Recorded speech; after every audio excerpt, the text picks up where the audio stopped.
So yun mga lods, mga sir, ano?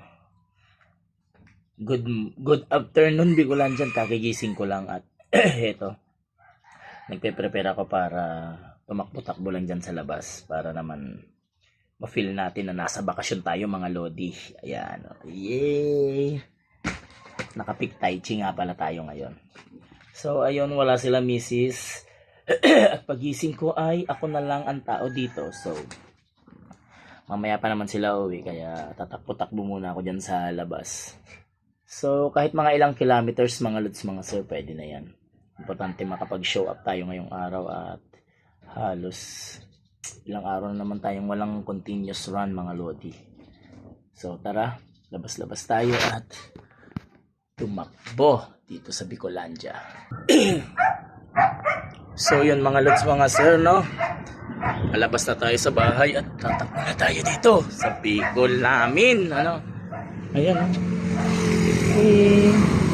May bagong 7-Eleven pati Ligtiyo. Tamang show up muna tayo. Tapos tatakbo tayo mamaya. Ayan, nandito tayo sa office ng Liya, no?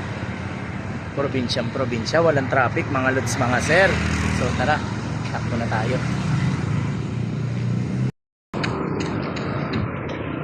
Okay, 1K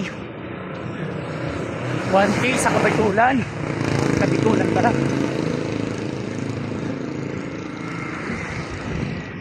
Tara G, pagod agad mga lods, mga sir.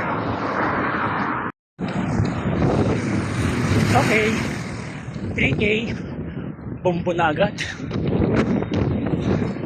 Okay, tara G.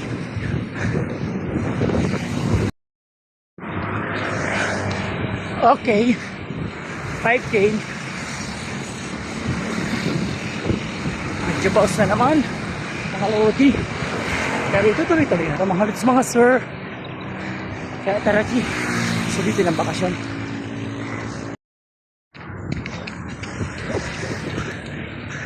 8K, pabalik na mga lodi. Baka kasi dumating na si Mrs. Sabihin tumakas ako.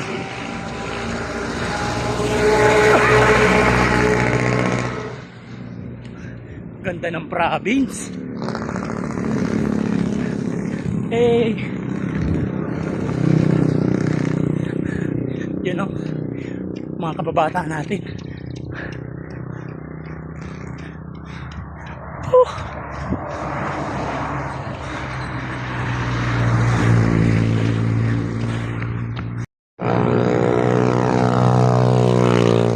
So yun mga lods, mga sir, tapos na tayo. 8 kilometer lang kasi magagabi na. Baka mapalo na tayo ni Mrs. Ano? So ayan, nandito na ako, nakabalik na ako sa amin sa Santa Lucia.